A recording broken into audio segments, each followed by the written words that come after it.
Bismillahirrahmanirrahim. Assalamualaikum warahmatullahi wabarakatuh. Waalaikumsalam warahmatullahi wabarakatuh. Bapak Ibu yang sempat hadir pada kesempatan kali ini, syukur alhamdulillah kita panjatkan kepada Allah Subhanahu wa taala karena sampai pada hari ini jam ini kita masih diberi kesehatan dan kekuatan. Baik, saya sendiri perkenalkan, saya sendiri sebagai pengamat Haryono, kemudian yang bertindak sebagai kos Ibu Haja Satriani, kemudian koci adalah Bapak Rudi Haryanto. Ya. Saya bertanya nih pada koci, apa saja kompetensi inti Bu yang ingin dikembangkan pada kesempatan kali ini? Ya, baik Pak. Adapun kompetensi inti yang akan dikembangkan pada kegiatan ini, yang pertama adalah kehadiran penuh, yang kedua mendengarkan aktif, dan yang ketiga adalah mengajukan pertanyaan berbobot. Kemudian selanjutnya Bu, hal-hal apa yang ingin digali dari kunci tersebut di permasalahan ini atau di pertemuan kita kali ini? Baik Pak, adapun hal-hal yang ingin digali pada pertemuan kita kali ini adalah ingin menggali kemampuan yang dimiliki oleh Koci dalam menghadapi permasalahannya yang ada di sekolah. Seperti itu Pak. Terima kasih Bu. Kemudian selanjutnya Bu, indikator pencapaian seperti apa yang diharapkan dari Ibu? Baik Pak, adapun indikator yang ingin dicapai dalam kegiatan kita ini adalah supaya menemukan solusi atas permasalahan yang dihadapi serta rencana aksi yang akan dilaksanakan nanti Pak. Ya, begitu. Ya, baiklah Bu, untuk memanfaatkan waktu, kita langsung saja ya Bu, masuk praktik coaching pada kesempatan kali ini. Silahkan Bu. Baik Pak, terima kasih atas kesempatan yang diberikan kepada saya. Perkenalkan, saya Sahriani berperan sebagai coach dan Rudi Haryanto sebagai coaching. Adapun topik yang akan dipraktikkan pada kegiatan coaching pada kesempatan ini adalah disiplin pada kasus anak yang suka bolos di sekolah. Seperti itu Pak. Kemudian bagaimana Pak kabarnya hari ini? Alhamdulillah baik-baik ini Bu. Ibu sendiri bagaimana kabarnya? Alhamdulillah sama-sama baik Pak. Semoga kita bisa hadapi hari-hari ke depan dengan keadaan yang sehat. Amin. Saya dengar atau saya tadi setelah membaca chat Bapak ada panggilannya yang masuk Pak.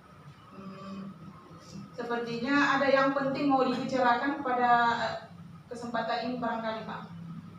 Oh iya Bu, tadi memang saya sempat menghubungi Ibu, tapi mungkin Ibu sedang sibuk sehingga tidak nyambung. Jadi sebenarnya ada hal penting yang ingin saya bicarakan dengan Ibu. Begini Bu, kebetulan di sekolah saya itu saya punya masalah. Ada beberapa siswa saya itu yang kurang disiplin.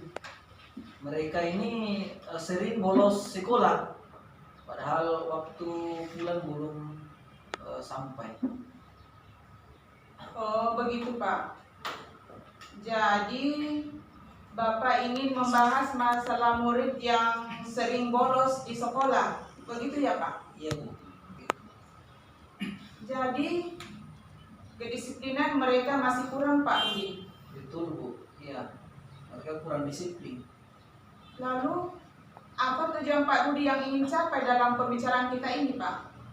Oh iya Bu, terima kasih. Jadi adapun tujuan yang ingin saya capai di pembicaraan kita hari ini, Bu, adalah melalui pembicaraan ini saya mampu menemukan sebuah solusi yang tepat dalam mengatasi permasalahan siswa saya tadi yang kurang disiplin itu, yang sering bolos sekolah. Dan solusi itu insya Allah akan saya jadikan sebuah acuan, sebuah langkah awal dalam mengatasi masalah saya itu. Oh iya Pak. Apakah kepala sekolah dan rekan guru sudah mengetahui kalau kita akan membicarakan tentang siswa yang bolos itu, Pak? Lalu menurut Pak Rudi, bagaimanakah sebenarnya siswa yang disiplin itu, Pak? Oh ya Bu, jadi sebenarnya kalau kepala sekolah itu sudah sempat saya sampaikan bahwa saya akan berkonsultasi dengan orang yang lebih paham dengan kondisi pembelajaran, terkhusus masalah kedisiplinan murid ini. Jadi sesuai dengan apa yang Ibu tanyakan, siswa yang disiplin itu adalah siswa yang aktif hadir ke sekolah setiap hari sekolah. Itu dimulai dari awal pembelajaran. Tentunya karena pembelajaran itu diawali jam 7.30, berarti mereka harus hadir sebelum jam 7.30 di sekolah, kemudian pulang setelah jam pulang selesai, yaitu jam 12.15. Seperti itu, Bu. Kemudian selain itu, siswa yang disiplin ini adalah berpakaian yang rapi ke sekolah, kemudian mampu ikut dan berpartisipasi dalam setiap kegiatan yang dilaksanakan oleh murid-murid di sekolah dari jam masuk sekolah sampai pulang sekolah, Bu. Iya, luar biasa Pak dengan jawabannya. Jadi itu kalau disiplin menurut Pak Rudi itu adalah aktif secara penuh dari jam 7 sebelum jam 7.30 anak-anak sudah ada di sekolah dan pulang sesuai dengan jadwal yang telah ditentukan ya Pak. Iya. Seperti itu. Kemudian kalau idealnya siswa yang disiplin itu kalau dinilai dengan angka 10, maka siswa yang tingkat bolosnya itu di sekolah Bapak kira-kira bisa dinilai dengan nilai berapa Pak? Baik Bu, jadi jika sekiranya ini mau dikonversi ke dalam nilai, maka tingkat kedisiplinan siswa yang saya maksud tadi itu sebenarnya ada di kisaran 6 sampai 7, Bu. Oh iya Pak, Iya. 6 sampai 7 ya? Iya. Ya, merupakan nilai yang yang masih perlu ditingkatkan itu Pak, karena melihat kalau standar 10 dengan rentang nilai 10 itu 7 ke 10 itu sangat masih standar cukup lah ya. Lalu berdasarkan posisi nilai yang telah disampaikan bahwa siswa tersebut nilainya 6 sampai 7, maka apa upaya Bapak yang dilakukan untuk membantu anak tersebut dalam mencapai posisi yang diinginkan, Pak? Baik Bu, jadi usaha yang saya laksanakan agar membantu murid ini ke posisi nilai yang saya inginkan, tentunya nilai 10, nilai maksimal. Yang pertama, saya akan memanggil anak ini secara personal dan saya akan melakukan pendekatan secara persuasif, memberikan pemahaman kepada mereka akan dampak negatif yang ditimbulkan dengan ketidakdisiplinannya ini yang sering bolos sekolah. Kemudian yang kedua Bu, saya akan berkolaborasi dengan Bapak Kepala Sekolah termasuk rekan-rekan guru yang lain agar membantu saya dalam hal memberikan motivasi agar murid yang sering bolos ini itu tidak menjadi masalah di sekolah, terutama di sekolah di kelas saya. Kemudian yang terakhir Bu, langkah yang akan saya tempuh termasuk akan melakukan pendekatan dengan orang tua murid yang sering bolos ini. Gitu Bu. Ya, bagus sekali Pak dengan jawabannya bahwa beberapa hal yang akan dilakukan untuk membantu anak tersebut supaya mencapai nilai yang diinginkan, yaitu nilai 10, yaitu termasuk memberikan pendekatan secara persuasif, kemudian mengadakan kolaborasi antara guru dengan orang tua siswa, kemudian memberikan pemahaman tentang dampak dari siswa yang bolos itu. Kemudian apa kekuatan yang dimiliki Pak Rudi agar bisa membantu siswa ke posisi yang diinginkan, Pak? Baik Bu, kekuatan yang saya miliki, yang pertama saya mempunyai semangat dan optimis yang sangat tinggi dalam memperbaiki situasi yang saya nilai ini adalah situasi yang sangat kurang efektif dalam sebuah pembelajaran jika sekiranya banyak siswa yang tidak mematuhi kedisiplinan ini atau sering bolos. Selain itu, kekuatan yang saya miliki, saya juga mempunyai rekan-rekan guru dan kepala sekolah yang sangat peduli dan siap membantu saya dalam hal memberikan motivasi dan dukungan terhadap saya dalam hal bagaimana supaya murid ini tidak lagi bolos atau mampu disiplin dalam hal menghargai waktu ini Bu. Iya, luar biasa dengan jawaban Bapak. Kemudian kegiatan kedisiplinan, koordinasi dengan guru-guru dan wali kelas yang mendukung serta orang tua wali yang mendukung. Nah, kalau dari jumlah siswa Bapak saat ini yang sering, kira-kira berapa persen Pak dari jumlah siswanya yang paling sering bolos? Baik Bu, dari sekian jumlah siswa saya yang sering bolos itu hanya sekitar 4 sampai 5 orang Bu yang sering bolos. Jadi kalau dipersentasikan sebenarnya masih kurang dari 10%. Oh iya Pak, berarti kurang dari 10%, sebanyak 5 sampai 6 murid ya.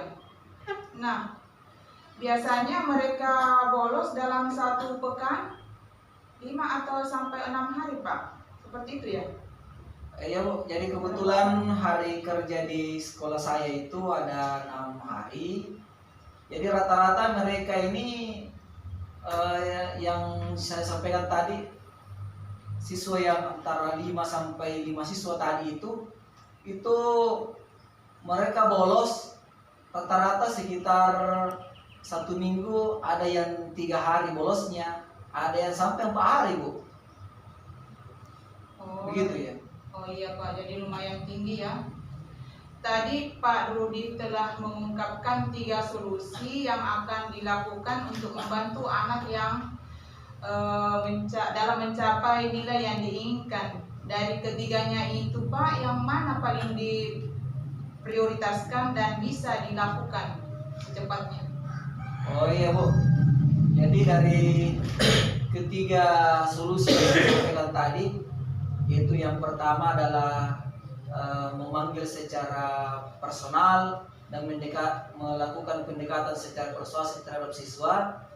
Yang kedua itu adalah memberikan berkolaborasi dengan guru maupun kepala sekolah. Dan yang terakhir itu adalah melakukan pendekatan dengan orang tua. Maka dari ketiga ini yang paling mungkin dan bisa saya laksanakan itu, yang pertama adalah bagaimana langkah yang paling pertama yang saya lakukan itu adalah memanggil siswa tersebut secara personal dan melakukan pendekatan secara persuasif, lalu memberikan pemahaman kepada mereka akan dampak negatif yang terjadi jika mereka selalu bolos atau kurang menghargai kedisiplinan, Bu. Jadi yang pertama itu adalah memanggil anaknya atau siswanya dengan melakukan pendekatan secara persuasif, lalu koordinasi dengan orang tua, lalu dengan jalan seperti itu maka akan ada perubahan nantinya tentang kedisiplinannya, Pak, seperti itu ya? Iya, itu yang saya harapkan. Iya. Lalu berapa lama waktu yang dibutuhkan, Pak, dalam membantu anak untuk mencapai nilai yang ideal? Baik, Bu, terima kasih. Jadi dalam hal ini waktu yang saya butuhkan itu mungkin agak lama, Bu. Sekitar paling cepat itu 2 minggu, dan saya usahakan mudahan rampung paling lama 3 minggu, karena butuh proses ini untuk melakukan perubahan pada murid tersebut. Oh iya, Pak. Kemudian apa hambatan Bapak dalam melakukan pendampingan terhadap anak yang bolos itu? Oh iya, Bu. Jadi hambatan yang mungkin saya akan hadapi dalam mendampingi murid ini, yang pertama itu adalah kurangnya kesadaran daripada murid itu sendiri. Karena terus terang saya sudah beberapa kali memberikan nasihat kepada murid ini, tapi sepertinya murid ini kurang sadar, kurang paham akan dampak negatif yang ditimbulkan. Kemudian hambatan yang kedua tentunya adalah kondisi anak ini. Saya tahu betul bahwa rata-rata yang sering bolos ini adalah murid yang secara ekonomi kelas rendah, orang tuanya petani, sehingga orang tuanya ini adalah orang yang kurang paham dan peduli dengan pendidikan, sehingga boleh jadi ketika anaknya pulang lebih awal, dia tidak pernah bertanya, kenapa kau pulang lebih awal? Jadi itu yang kedua. Ini nih persoalan hambatannya ini karena kurangnya pemahaman daripada orang tuanya, sehingga kontrol yang diberikan kepada anak itu kurang bahkan tidak ada, sehingga ini yang menjadi hambatan tersendiri buat saya. Oh iya, betul sekali, Pak, luar biasa dengan komentar Bapak bahwa yang paling menjadi masalah itu adalah kurangnya pemahaman orang tua tentang pendidikan, sehingga walaupun anaknya pulang sebelum waktunya, orang tuanya juga tidak peduli. Berarti dalam hal ini pasti ada hambatan yang dialami. Jadi hambatan itu mungkin ada orang yang bisa membantu dalam mengatasi hambatan tersebut, Pak. Iya, Bu. Dari hambatan yang mungkin terjadi, tentunya saya sudah memikirkan langkah yang harus saya tempuh untuk mengatasi hambatan tersebut. Langkah yang saya tempuh, yang pertama saya akan terus melakukan pendekatan kepada anak tersebut, memberikan pemahaman secara terus menerus. Kemudian saya juga akan meminta rekan-rekan guru yang lain dan termasuk kepala sekolah agar bisa membantu saya memberikan pemahaman dan memberikan motivasi kepada anak tersebut.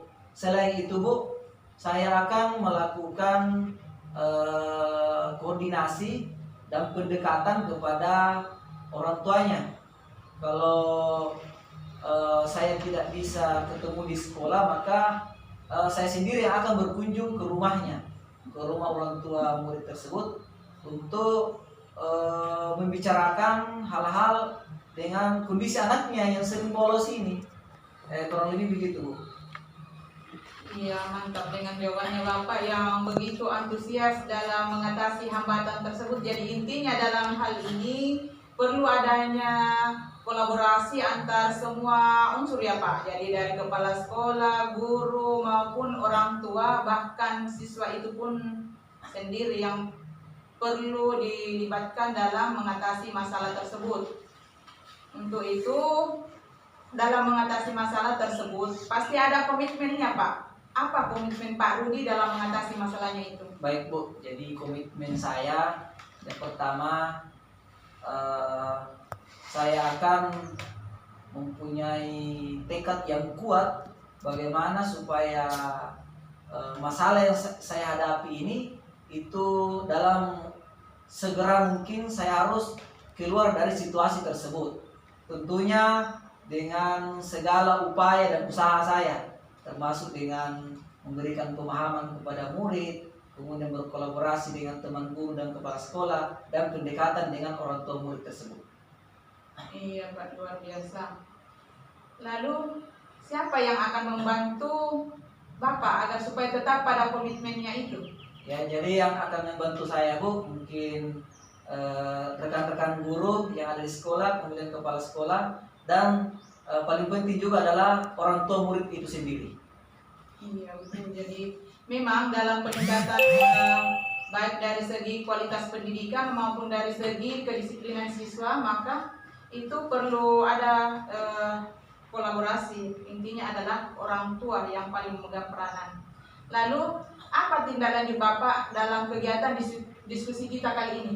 Baik Bu, jadi tindak lanjut dari kegiatan diskusi kita hari ini adalah dalam waktu dekat ini saya akan berusaha memanggil orang tua murid yang sering bolos ini untuk bertemu di sekolah bersama dengan rekan-rekan guru yang lain, termasuk dengan kepala sekolah, membicarakan supaya masalah ini cepat selesai.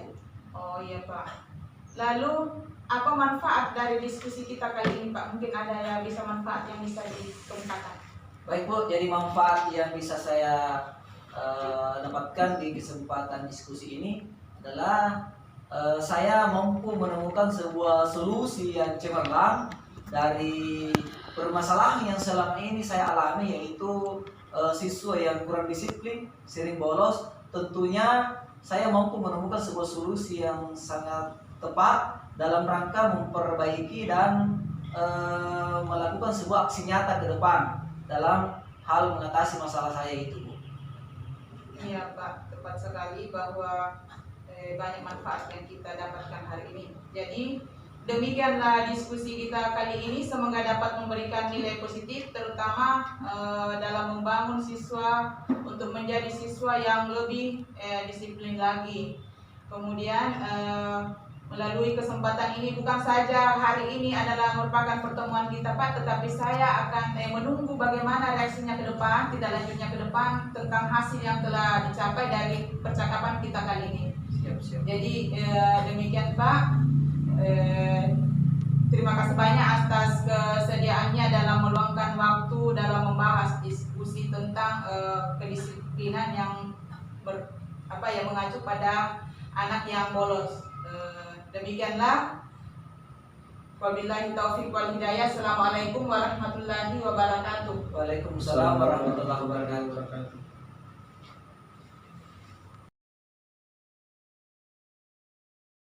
Assalamualaikum warahmatullahi wabarakatuh. Waalaikumsalam warahmatullahi wabarakatuh. Bapak dan Ibu, bagaimana kabarnya pada hari ini? Alhamdulillah Sehat Pak. Alhamdulillah ya. Syukur alhamdulillah kita panjatkan kepada Allah Subhanahu wa taala karena pada hari ini kita masih dipertemukan untuk diberi kesempatan untuk melanjutkan kembali sesi ini, refleksi terakhir pasca coaching praktik ya.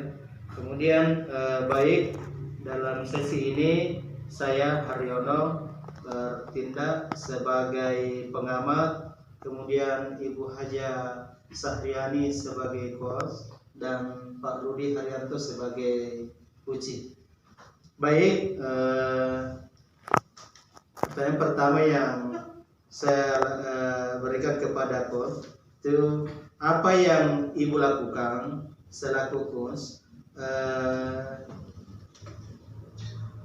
yang menjadi indikator pencapaian pengembangan yang diinginkan pada praktek ini.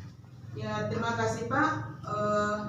Berdasarkan apa yang telah dilakukan tadi pada praktik coaching itu, bahwasanya kegiatan yang saya lakukan yang menjadi indikator pencapaian dalam kegiatan coaching ini kali ini adalah mendengarkan secara efektif dengan komunikasi yang baik antara coach dengan coaching, sehingga apa yang kita inginkan sesuai dengan harapan.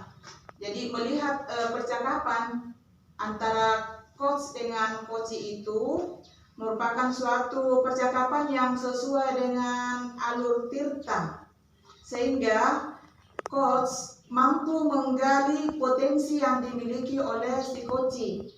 Akhirnya si coach tersebut membuka diri dengan segala masalah yang dihadapinya dengan panduan pertanyaan-pertanyaan yang berbobot yang dikemukakan oleh coach, sehingga solusi yang diinginkan dari masalah yang dihadapi oleh si coach mampu dihadapinya dengan baik.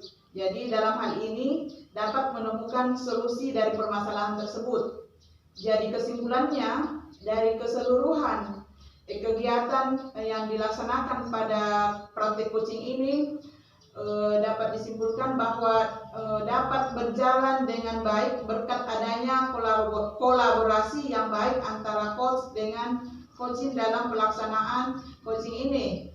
Kemudian saya berkomitmen dan konsisten dengan apa yang telah menjadi tanggung jawab saya sebagai coach. Seperti itu Pak.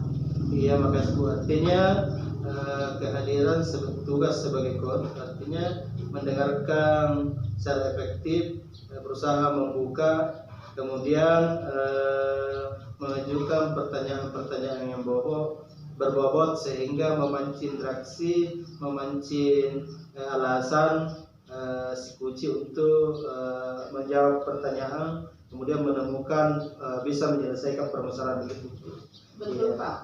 Kasih Bu. Kemudian yang selanjutnya dari pengamatan saya pada saat praktik coaching tadi, sesuai dengan yang Ibu inginkan dikembangkan, yaitu kompetensi mengajukan pertanyaan berbobot sudah berjalan dengan baik dan sudah sesuai dengan prinsip coaching dengan alur tirta, artinya tujuan, indikator, rencana aksi dan tanggung jawab bersama. Itu dengan adanya kolaborasi yang baik antara coach dengan coach. Pada saat coach memberikan pertanyaan yang berbobot kepada coach, komunikasi berjalan dengan baik serta penggunaan bahasa yang efektif yang mudah dipahami oleh coach dan coach, sehingga pertanyaan yang disampaikan oleh coach tadi dapat dengan mudah dijawab oleh coach. Dan coach ini saya juga melihat sangat kreatif dalam menggali potensi dari coach untuk mampu berpikir secara luas bagaimana dia mampu menemukan solusi dari permasalahan yang dihadapinya pada saat dia berhadapan tadi melakukan komunikasi yang begitu Bu ya. Kemudian yang selanjutnya Bu atau yang terakhir ini, selain kompetensi yang disampaikan tadi, kira-kira kompetensi apa lagi yang ingin dikembangkan Bu dalam kegiatan tadi? Ya, baik Pak, kita tahu semua bahwa dari kegiatan atau kompetensi yang ingin dikembangkan itu ada beberapa hal yang ingin menjadi sasaran utama antara coach bagi coach dalam melaksanakan praktek coaching. Namun yang menjadi prioritas, yang menjadi sasaran utama atau kompetensi yang ingin lagi saya kembangkan Pak, yaitu komunikasi yang efektif dan memfasilitasi proses belajar dengan baik serta hasil yang memuaskan. Olehnya itu, dari kegiatan praktik coaching yang dilakukan, saya sangat mengharapkan adanya komunikasi yang efektif antara coach dengan coachee, sehingga dapat terbangun suatu komunikasi yang begitu baik dan mendatangkan hasil yang maksimal. Karena jika tidak ada komunikasi atau kolaborasi yang baik antara coach dengan coachee, maka akan terbentur dalam suatu masalah untuk mencapai suatu tujuan. Oleh karena itu, saya sangat bersyukur jika antara coach dengan coachee mampu membangun suasana yang efektif, membangun kolaborasi yang baik, membangun komunikasi yang lancar, dan tidak ada kesenjangan antara coach dengan coachee, dan coachee juga itu terbuka untuk membuka diri akan masalah yang dihadapinya, sehingga dengan melalui komunikasi yang baik antara coach dengan coachee, maka akan tercipta pula proses belajar mengajar yang maksimal, dan hasilnya akan menghasilkan pula yang begitu baik, hasil yang baik sesuai dengan harapan yang kita inginkan. Jadi intinya adalah kerjasama yang baik atau kolaborasi yang baik antara coach dan coachee untuk menuju suatu tujuan yang diinginkan. Seperti itu Pak. Iya, makasih Bu, luar biasa. Kompetensi yang ingin lagi dikembangkan ke depannya itu komunikasi efektif, kerjasama dan kolaborasi. Tentunya Bu, dalam praktek ini apa yang disampaikan oleh Ibu yang menjadi pedoman dalam melaksanakan sangat bermanfaat sekali apa yang disampaikan oleh Ibu, dan insya Allah bisa diterapkan nanti ya, itu Bu. Ya, Pak. Bapak dan Ibu Guru, saya rasa pada kesempatan kali ini saya sebagai pengamat dan Haja Sahriani sebagai coach dan Bapak Rudi Haryanto sebagai coach cukup sekian. Assalamualaikum warahmatullahi wabarakatuh. Waalaikumsalam warahmatullahi wabarakatuh.